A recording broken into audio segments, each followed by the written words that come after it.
പുതിയതായി വീട് വെക്കാൻ വേണ്ടി പ്ലോട്ട് അന്വേഷിക്കുന്നവർ നിർബന്ധമായും ശ്രദ്ധിക്കേണ്ട ഒരു 3 കാര്യങ്ങളെ കുറിച്ചാണ് ഞാൻ ഇവിടെ പറയുന്നത്. ഒന്നാമതായി, നമുക്ക് പ്ലോട്ടിൽ വീട് വെക്കാൻ വേണ്ടി അനുമതി ലഭിക്കുക എന്നുള്ളത് നിർബന്ധമായും ചെക്ക് ചെയ്യേണ്ട ഒരു കാര്യമാണ്. ഉദാഹരണമായി, നിലത്തിൽ കിടക്കുന്ന ഒരു പ്ലോട്ടിൽ നമുക്ക് ചിലപ്പോൾ വീട് വെക്കാൻ സാധിക്കില്ല.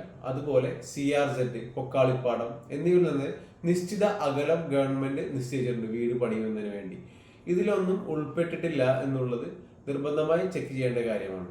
ഇപ്പോൾ പുതിയതായിട്ടുള്ള K-Smart വെബ്സൈറ്റിൽ നമുക്ക് ഈ കാര്യങ്ങളൊക്കെ ചെക്ക് ചെയ്യാൻ സാധിക്കുന്നതാണ്. രണ്ടാമതായി, നമ്മുടെ പ്ലോട്ടിലേക്കുള്ള വഴി ശ്രദ്ധിക്കേണ്ടതാണ്. മിനിമം ഒരു 3 മീറ്റർ വഴിയെങ്കിലും ഉണ്ടായിരിക്കണം. അതുകൂടാതെ തന്നെ ബിൽഡിംഗ് മെറ്റീരിയൽസും പിന്നെ നമ്മുടെ വാഹനമായാലും സുഗമമായി നമ്മുടെ പ്ലോട്ടിൽ എത്തുമെന്ന് ഉറപ്പുവരുത്തുക.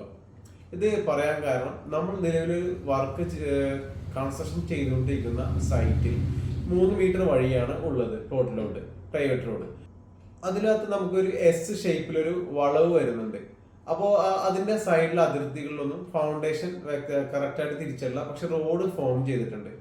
പക്ഷെ നമ്മുടെ ഈ ഒരു കൺസ്ട്രക്ഷന്റെ സ്ട്രക്ചർ സ്റ്റേജ് കഴിഞ്ഞപ്പോൾ അതിലെ ആ ഒരു വളവിലുള്ള ഒരു പ്ലോട്ട് ഓണർ അവരെ ഫൗണ്ടേഷൻ കെട്ടി തിരിച്ചു കുറച്ച് ഹൈറ്റിൽ.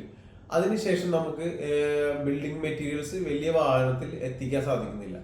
അപ്പോഴാണ് ശ്രദ്ധിച്ചത്, ഈ ഒരു ടേണിംഗ് റേഡിയസ് കുറവായതിന്റെ പേരിൽ നമുക്ക് വാഹനത്തിന്റെ ടയർ ചെറിയ ഒരു 5-6 സെന്റിമീറ്റർ അപ്പുറത്തെ ഈ പറഞ്ഞ പ്ലോട്ടിന്റെ അതിർത്തിയിൽ കൂടെയാണ് വന്നുകൊണ്ടിരുന്നത്.